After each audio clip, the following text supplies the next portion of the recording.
Chapter 6. To engrave my name in history. The day after the intruder incident at the chess competition, a man visited Serendia Academy. He had blonde hair speckled with grey, and he wore elegant, refined clothing. A little past 60, he was nonetheless slender with perfect posture, and his well-defined features made it clear he'd been extremely attractive in his prime. The headmaster was currently meeting with him in the reception room, and suffering from the worst stomachache of his life. The guest's name was Darius Nightray. He was the maternal grandfather of second Prince Felix Arc-Ridil and the noble with the greatest authority in the kingdom, Duke Clockford himself. At the chess competition the day before, someone impersonating a teacher from another school had infiltrated Serendia Academy. It was a total mess, considering they'd only recently allowed robbers pretending to be with the Abbott Company onto school grounds. Criticism of the academy's security was unavoidable. The headmaster trembled, stealing a glance at Duke Clockford's face. The Duke was older than him, and while some white had begun to creep into his light blonde hair, time had not dulled or exhausted him. The headmaster had heard his good looks as a young man had driven many a noblewoman wild, and his facial features were sharp and symmetrical, like an aged blade that had lost none of its sharpness to rust. He was stern, and he was cold. Every noble in the kingdom of Ridil knew of Duke Clockford's shrewdness. "I've heard the reports." The moment the Duke's mouth opened, the air in the room seemed to grow heavier. The intimidation was like a weight pressing down on the headmaster's shoulders. His balled fists shook in his lap. "Regarding the school festival," said the Duke. "The prince's safety is our top priority, of course," explained the headmaster quickly. "We will cancel." "No. Carry it out," commanded the Duke, interrupting. The headmaster wasn't about to argue with him. One did not question the Duke. Many had been run out of the country simply for voicing doubt about his orders. The headmaster stifled any internal misgivings and answered immediately. "We will strengthen security and carry it out. You have my word." "Very well." As the Duke nodded, there was a knock at the door. "Enter," came the response, not from the headmaster but from the Duke, clearly demonstrating which one of them was in control. "Please excuse me." Entering the room was the Duke's grandson, the kingdom's second prince, Felix Arc-Ridil. His face was mild, as always, with just a hint of apology as he bowed to the Duke. "I am happy to see you again, grandfather," said the prince sincerely. "And I'm terribly sorry for causing you concern." His grandfather responded in a quiet voice. "Are you hurt?" "No. It's very reassuring that you've come to check on me." "Thank you, I know you must be quite busy." When Felix was done politely expressing his gratitude, Duke Clockford nodded back to him without a word. The exchange had been brief, but the headmaster privately took solace in the knowledge that the Duke had clearly come all this way out of love for his grandson.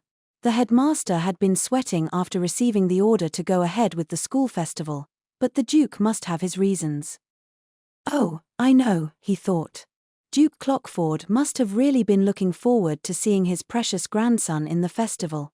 That's why he ordered me to go ahead with it. As the headmaster convinced himself of this, Duke Clockford glanced back over to him. "I'd like to talk with Felix for a while." The Duke was asking him to leave, and the headmaster immediately stood to excuse himself from the room. He may have been the headmaster of the academy, but when Duke Clockford told you to get lost, you did as you were told. Once the headmaster was gone, Duke Clockford's face warped ever so slightly into something unpleasant and hateful. "A disgrace," he spat lowly. Felix's expression didn't waver, but it was no longer the gentle one from earlier. His blue eyes, like glowing beads of glass, now looked upon the Duke without any emotion whatsoever, like a puppet. "You've been neglectful, not cautious enough of outsiders. That neglect directly led to this incident. If I might have a word, Serendia Academy has long maintained a close relationship with both Minerva's and the university. I believe being overly cautious would equate to rude." "Do not talk back to me," interrupted the Duke, ice in his voice. "Lords have been invited to the school festival. It will succeed." And you will show that rabble the worth of Felix Arc-Riddil and the might and authority of Duke Clockford. The inheritance decision was upon them. In the near future, one of the king's 3 sons would be named his heir. Felix needed to use this festival to show what he was made of. Understanding the Duke's implications, Felix quietly bent at the waist. Then, in a voice devoid of emotion, he answered, "It will be done, Your Excellency." The day after the chess competition would have normally been a day off, but the student council assembled anyway. The meeting would probably include an announcement about how things were to be handled following the incident with the intruder. Sitting snugly in her seat in the council room, Monica glanced around. Only Felix, the president, was missing. Apparently, the prince was currently in talks with teachers regarding the advisability of holding the school festival. The other council members were waiting for the results. Lady Claudia said the festival would go forward, thought Monica, though it didn't make much sense to her. Under normal circumstances, such an event would almost certainly be cancelled or postponed. She and the other student council members all waited in their chairs, lost in thought. A little less than an hour passed before the door finally opened. "Hey, everyone," Felix called out as he entered the room.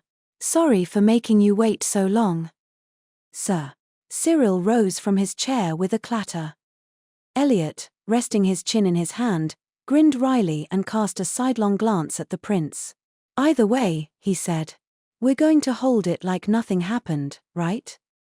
"You catch on quickly," responded Felix with his usual calm demeanor before taking his own seat and looking around the room. "First of all, it seems the intruder at yesterday's chess competition has not been very cooperative with our investigation. It will likely take some time before we can wring all the information we want out of him, his employer, his objective, and the location of the real Mr. Pittman." There was one thing in particular Monica had been curious about when it came to the intruder. How had the man seemed so much like the real Eugene Pittman that none of the students from Minerva's, including Bernie, realized immediately that he was a fake? He hadn't put anything on his face or stuck any cotton into his oral cavity to adjust his silhouette or bone structure. Was he just eerily similar to the real Eugene Pittman to begin with? Wondered Monica, perplexed. That seems awfully convenient. "The school festival will proceed as planned," Felix continued.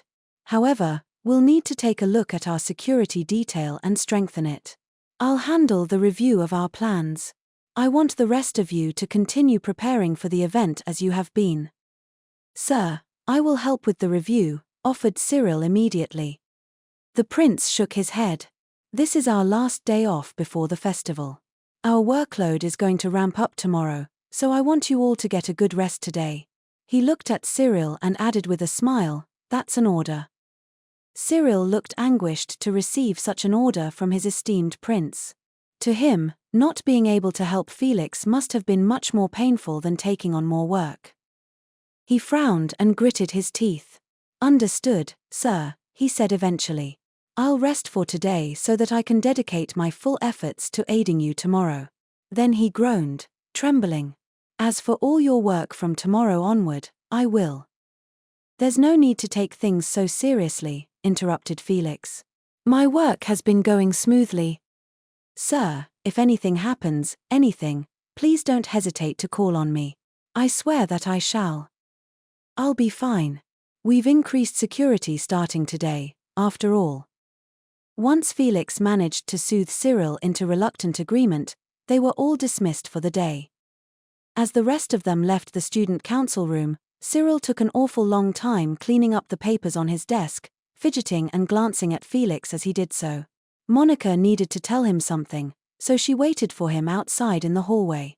She wanted to return the jacket he'd lent her during the chess competition. "Thank you for lending me your jacket yesterday. Thank you for lending me your jacket yesterday. Thank you for..." As she quietly muttered words of gratitude to herself, practicing to make sure she wouldn't fumble them, a little bird fluttered in from the window. The creature, covered in vivid golden feathers, came to a stop on Monica's shoulder. Monica, however, was so preoccupied with practicing her thanks that she didn't even notice. "Silent witch." "Hiya what?" yelped Monica at the sudden voice in her ear. She looked over at the bird on her shoulder, Ryn. If Ryn was risking talking to her inside the school building, it must have been urgent. Monica made sure nobody was around, then asked, "Is this about yesterday?" "No. I've come on other business today." "There's other business?"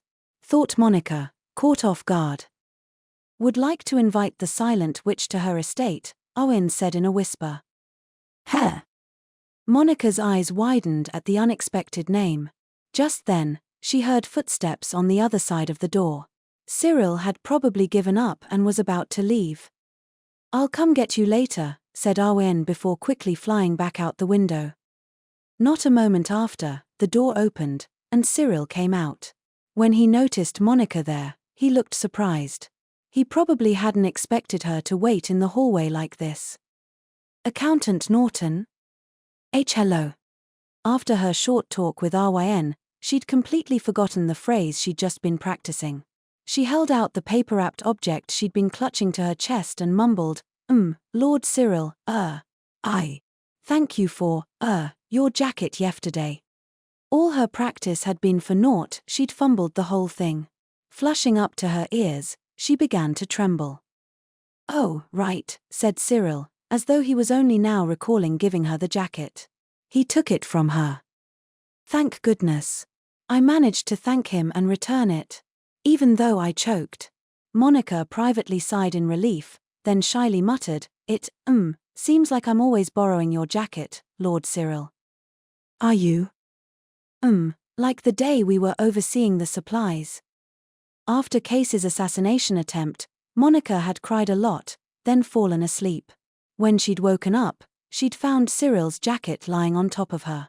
Thinking about it made her feel pangs of guilt in the pit of her stomach. "Accountant Norton? He's being so considerate to me because he doesn't know the truth." Cyril must have thought of her as a victim simply caught up in the previous day's incident, just as he had that day with the lumber. That was why he was worried about her. He always said stern things, but he was a kind person who looked out for others, even if he didn't show it. And every time he was kind to her, a little more guilt welled up in her heart for lying about her true identity. "Is there anything I can do to repay him?" She couldn't tell him who she was. The moment she did, the curtains would close on her pretend school life. Instead of doing something for him as the silent witch, she wanted to do something for him as Accountant Norton of the Student Council. "What can I do for him as a council member?" she wondered. Then she straightened up and met his gaze. Lord C. Cyril," she stammered. "I'll, do my very best, so." She'd do her very best, how vague and unreliable those words must have sounded. But it didn't matter. She wanted desperately to convey her intentions to him, to tell him what she could do as Accountant Norton. "Let's do everything we can to, make the school festival a success." "Okay." Somehow, she managed to get the whole thing out. But right after she finished, embarrassment overcame her, and she hunched back over and began to play with her fingers. She heard a short exhalation from above, a laugh, perhaps. Hunched over now, she glanced up through her bangs and saw Cyril grinning slightly. Naturally, he responded in a very haughty, Cyril-like way. It made her strangely happy. Same old Cyril, she thought, an awkward smile appearing on her face. Then Cyril glanced back at the student council room, and his arrogant demeanor quickly disappeared, replaced by a look of anguish. "And this is exactly when we should be putting forth every effort," he continued. "So why am I not at his side right now? He's working, and yet I must rest. Lord Cyril, tomorrow. We'll help him tomorrow." This was the same old Cyril Monica knew, bold and strong-willed, and prone to going a little overboard when it came to Felix. Hearing Cyril's voice from the hallway, Felix chuckled and wet his pen in his inkwell. "He doesn't need to worry so much. This is practically a break compared to my other work." As if to answer him, his water spirit, Wildianu, in the form of a white lizard, crawled out from his uniform pocket. When Wildianu attempted to use his tiny limbs to clamber over to the desk, the prince stopped writing and lifted the lizard up on his finger, depositing him at his destination. And once I finish this work, I'll take a little break myself. Wildianu looked up at him with his small light blue eyes. Lizards' faces couldn't express emotion the way human faces could, but somehow Felix got the sense the spirit was troubled. Master, said Wildianu, are you truly going? This day only comes once a year, replied Felix. Mind the place while I'm gone, will you? If you go out at night too often, it's bound to draw the attention of Duke Clockford. And that's why I have you. Wildianu was a high-water spirit. He wasn't skilled at combat or detection, but he was very adept when it came to illusion magic. Whenever Felix snuck out, Wildianu would stay behind and use magic to fool everyone else into thinking the prince was still there. I can't tell you how much I appreciate having a talented ally like you, said Felix. Wildianu looked up at him like he wanted to say something. There's no need for concern, said Felix serenely to his worrywart spirit. I won't forsake my most important objective. He closed his pale eyelids, before slowly opening them again. A dark light of determination sparkled in his beautiful eyes, sky blue with just a hint of green in them. 10 years ago, I swore to engrave the name Felix Arkridil in history. And I have never wavered in that oath, as I'm sure you know. He smiled darkly. Wildianu bowed his head. It will be done, master, he replied. Monica. Oh, my sister. We simply must go to the festival in Corlapton. Intending to report on the events of the last several days, Monica had gone to visit Isabel, her collaborator in her mission to guard the second prince. When she arrived, the younger girl had rung a little bell, a big smile on her face, and suggested they head out. As she jingled the bell, Monica noticed she was wearing a hood with wildcat ears over one of her dresses. Monica tilted her head in confusion at the odd outfit. Corlapton, she ventured. A town to the east of the academy. Tonight, they are holding the bell-ringing festival. With autumn's arrival, harvest and fertility festivals were held all across the kingdom to give thanks to the king of the earth spirits, Arkredo. Every region had their own unique take on these festivals. Monica had heard once that in the eastern region, since it was believed that the creatures of the land were Arkredo's servants, people would wear costumes or headdresses in their likeness. That must be why Isabel was wearing the wildcat hood. But this business about ringing bells was new to Monica. What does ringing the bells represent? She asked. The bells are meant to guide the souls of the dead. The souls of the dead? Monica looked dubious. That didn't have anything to do with harvests or bumper crops. Isabel's maid, Agatha, explained as she prepared their tea. In the eastern lands, there is a legend that on festival nights, the watchman of the underworld gets so jealous of the humans' fun, he leaves his post and sneaks into the festivities. As a result, the souls of the dead are able to cross through the gates of the underworld and wander back into this one. The underworld watchman was the king of the earth spirits' underling. He was an eerie creature who possessed black claws and wings and wore a white mask over his face. He was depicted in quite terrifying ways in books for children, and adults would use him to warn their sons and daughters against bad behavior. If they didn't behave, the underworld watchman would chase them down for all eternity. But if he was willing to leave his post to secretly enjoy a festival, perhaps he wasn't as inhuman as people believed. When the festival ends, the watchman and the souls of the dead return to the underworld. The bells are used to show them the way back to where they belong. Isabel nodded firmly at Agatha's explanation and held up the bell in her hand. That is why animal costumes and bells are essential for autumn festivals in the East. She went on to tell Monica that while she was the daughter of a count, every year on this day she would dress up and sneak into the festival with Agatha. Monica listened to Isabel's and Agatha's cheerful explanations, her eyes downcast. She felt awful about it, since Isabel seemed so excited, but she had other plans she couldn't get out of. Lady Isabel, I wanted so badly to go to the chess competition and cheer you on from the very front row. As the villainess in your story, however, it was simply not possible. But if we're at an event outside the academy, there will be no problems. In fact, since everyone dresses up for the bell-ringing festival, it's perfect for having some fun in secret. Oh no, thought Monica, feeling even worse. Her voice was quiet as she spoke. I'm really sorry, Lady Isabel. I have something, to do after this. Isabel stopped moving entirely. She remained frozen for a few seconds, then quietly removed her wildcat hood. Her face flushed, as though she was embarrassed over having been so excited, and she murmured, No, I apologize for getting ahead of myself. You have such an important mission, and yet I'm acting like this. Tiny tears began to form in Isabel's big eyes. She's helped me out more times than I can count, and I can't even do this for her, thought Monica. Feeling pangs of guilt in her heart, she squeezed out a few more words. If I ever, end up going to Quebec, I want to go to a festival with you. You've helped me so much, so, I want to do everything I can to repay you.